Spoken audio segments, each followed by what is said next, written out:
Hi, and welcome back. This is, I guess, a weekly update on my stitching status.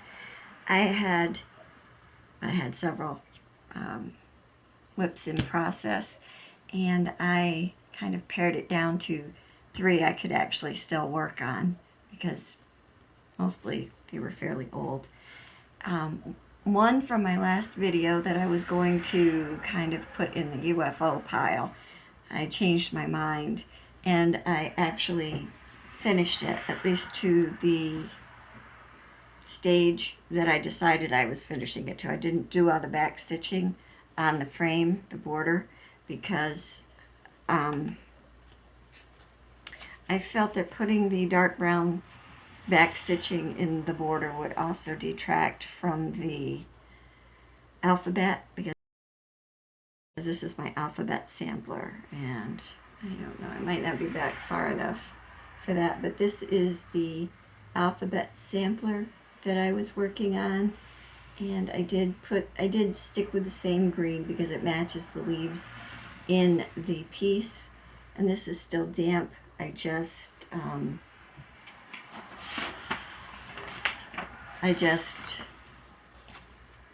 rinsed it, and it's so old it's still a little got a little bit of residue around the edges, but that'll be covered up if I make a pillow or put it in a frame. And you can see down here below the Z, I did put my initials, KLB, and the year. Too bad I didn't put the year that I started it. That's a little bit of a shame, I guess, that it took me this long to actually complete that. And then I also worked on my country garden, my third in that series, and I don't have before pictures to insert because I was lazy and I did not take pictures. It would be in my last video though, the status of these. And for this one you can see that I think I had the bird bath pretty much finished. I added more of this background, and then this is the very top of the picture. I have 2 little birds to put in here, and then I have more of that greenery to do over here. And if you can tell, this piece is a ton of confetti. I mean, that's pretty much all this is. And I do have a lot of stuff to put in at the bottom. It's a beautiful garden. I mean, I love this piece. Let me see. I know it's on page 14, I think, of this cross stitch and country crafts magazine, which I love. I mean, the horse head piece that I made for my daughter years ago is in this particular issue too. I'm trying to get the glare off, but that's what this piece is going to look like, and I really love it. See if I can get that back in there. So that's what it looks like stitched, and this is what the piece looks like in the magazine. So it's really going to be pretty, I think.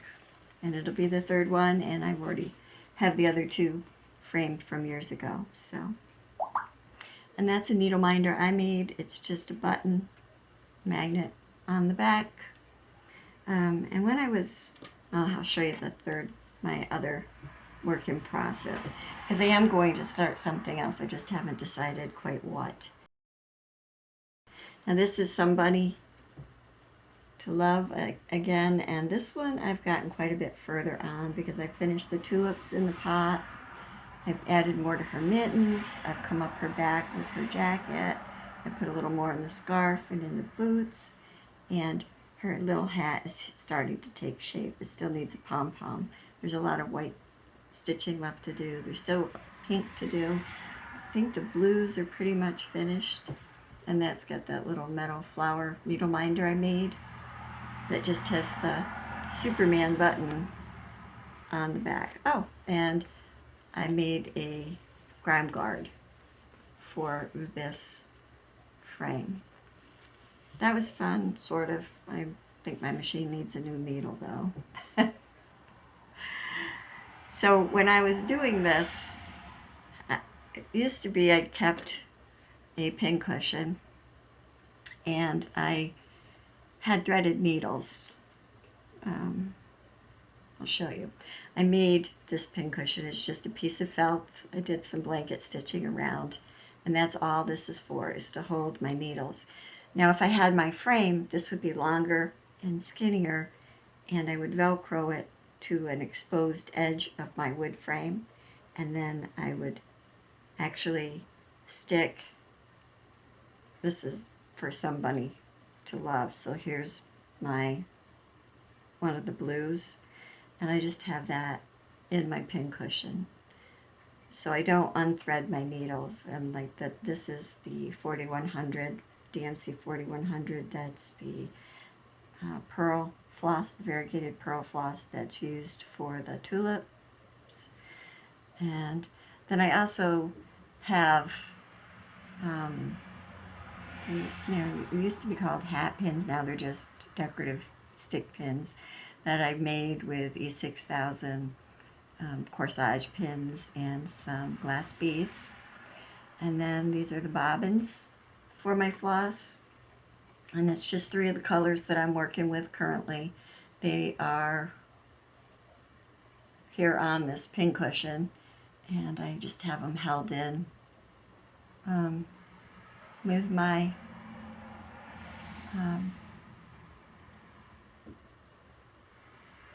stick pins. And if I take, I think it's this stick pin, if I take this out, you can see underneath I have a quilter's pin here. I get pretty complicated, I think, with my stuff. But there's a quilter's pin, and I just have some of the extra thread caught underneath that quilter's pin, so that when I go back for this hot pink fuchsia color, the other threads that I haven't used yet are just held on this pin cushion too. Likewise, the mauve color, you can see it better with the mauve, I guess, that it's just laying underneath the pin. It's not really pinned. So that's how I hold some of my working stuff. And I haven't really seen anybody else who does that, so that's just my way of keeping it near me, especially when I'm sitting on my bed stitching. This can sit on top of my floss box, and I don't have to go too far to find the threads that I'm working with. So let's see, I do have some haul, because, you know, why should I be satisfied with all of the stuff that I have? There's always room for more. So I placed an order with another. This is my second order with 123 Stitch. And I guess this is retail therapy. Why I would need retail therapy is anybody's guess, but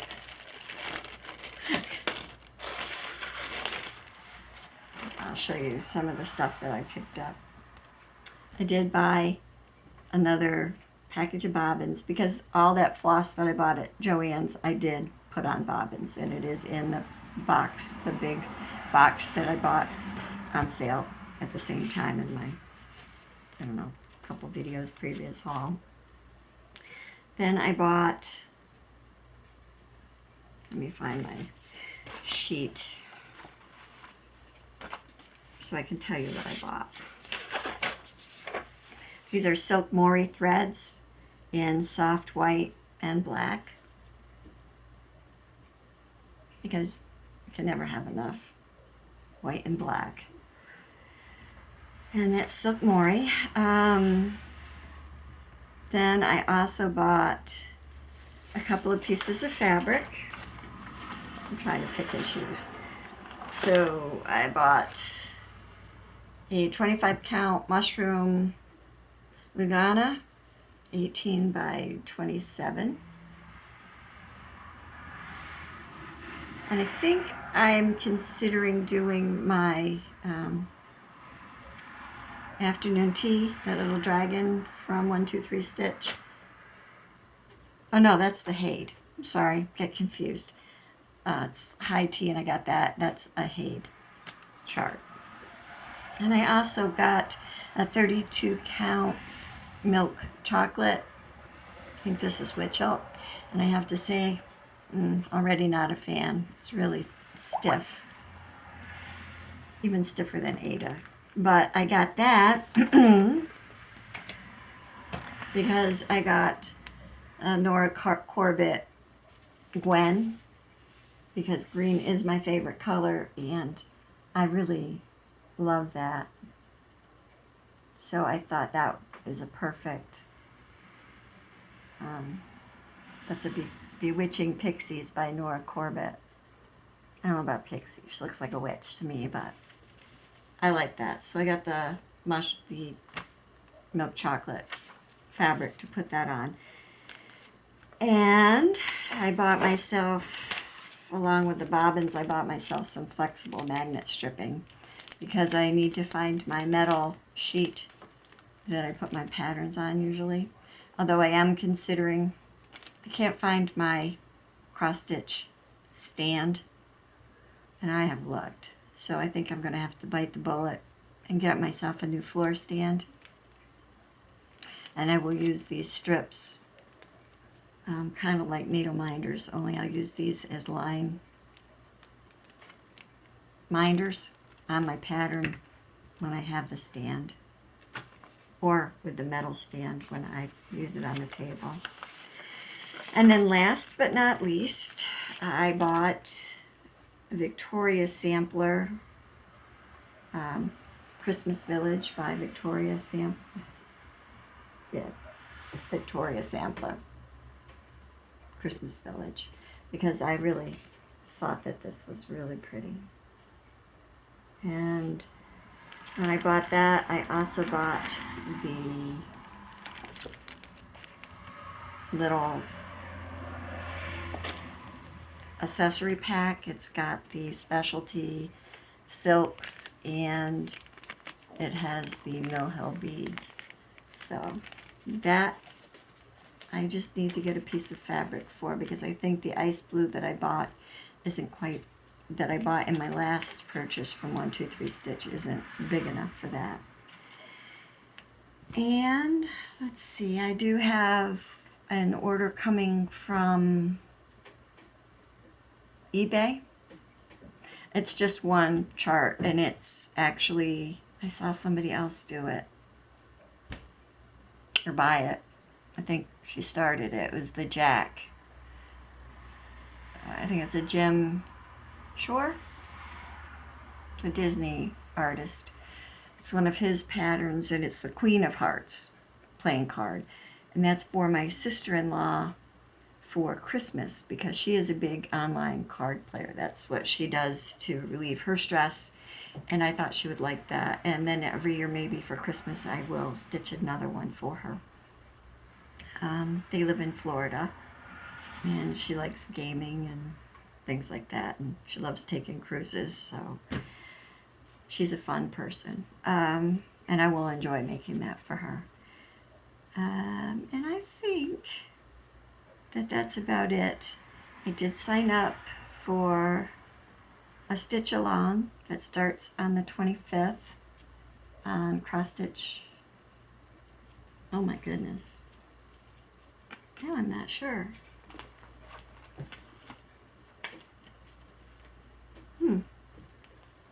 Not sure. That's bad. You know, sometimes you wonder where your mind goes, because I think I've lost mine. I can't remember anything. Let's see. It's Facebook Stitch Mania Winter Holidays in July sale. I signed up for that. It's an all-day stitch. I'm hoping I can spend all day, but I know it'll be on and off probably. And I was thinking I will start something.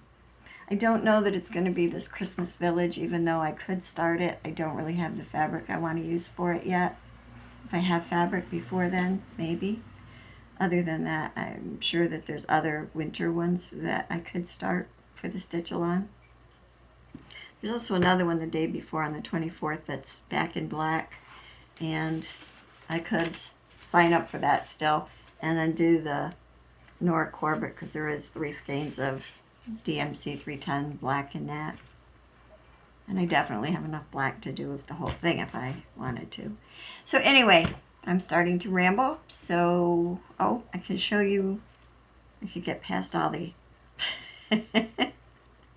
all of the threads that I have out right now, or wound up in my, this is my pin cushion where I have some of my stick pins that I've made. A lot of them are purple because I was trying to use up some purple beads, but I do have a couple of smaller ones that I did in green, and then I have some opalescent white, and oh, yep, see, thread. So I've been making those because they make me happy, pretty, kind of blingy. And then I've also made a few stitch minders with some metallic pieces. Like these were scrapbooking pieces that are made of metal, and I just put a super magnet to hold it in place. So I will use these. These are for my own use.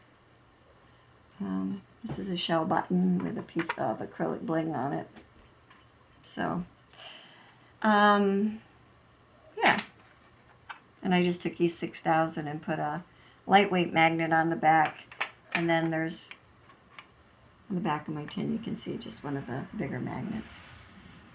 So I've been having fun making myself accessories and buying stuff and looking through my magazines and picking things and signing up for, well, I've only signed up for one sale so far.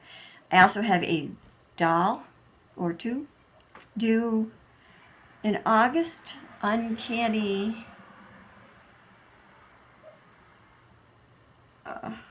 don't think I have that information in. Yes, I do. And I might as well put that here because it's stitching, not cross stitching, but it's stitching. It's not knitting, it is stitching. The Uncanny Gallery down in Highland, New York, is having a doll exhibit, and it's called A Day with Dolls, and it's about metamorphosis. So I'm going to make a doll for that, and that, I hope, that's due August 1st, I think. Running out of time. The date's August 13th, and it runs from 9 to 4, and that's down in Highland, New York. And let me see, there'll be demos, full day of programming. It's going to be vendor tables, exhibits, chat with doll making friends. She says the schedule will be posted soon. There'll be a Paverpal, I think, demonstration. So there's going to be goodie bags, exhibits, vendors. The challenge is metamorphosis. There'll be raffles, a swap table. So if you have questions, it's the uncannygallery.com. That's UNCANNYGALLERY.com. And let me see. There's also going to be a doll display at the Wilt-Wick Quilters Guild Show in October on the 8th and 9th. And it's attended by 500 to 600 people, the quilting exhibit, and there's going to be the doll exhibit there. And if anybody has any questions or wants more information on it, you can leave it in the comment section below, because there is registration, and that's all coming due soon. The uncannygallery.com is a good place to go to look for the Day with Dolls information. And that's it's going to be a good time. And I'm hoping to have a doll made that will go for both exhibits. I think right now, in my mind anyway, it's going to be called The Change. So I hope to share that with you as time goes on. So thank you for joining me. And thank you, Joe, for the shout out. I wasn't expecting that, and I appreciate it. That was fun to hear my name somewhere. So if you have any questions or you have any comments, I love to read the comments. I try to respond to them. Sometimes it might take me a couple of days. Sometimes YouTube is a little tricky, especially when it links between Google Plus, because it doesn't show me every notification that I think I have, because I'll see them and then they're gone and I don't know what happens. So I find them eventually. Bear with me, please. So thank you again. I hope that you have a very colorful and stitchy day. And my other channel, Kelly Bell, I do have a giveaway going on. There is a giveaway video.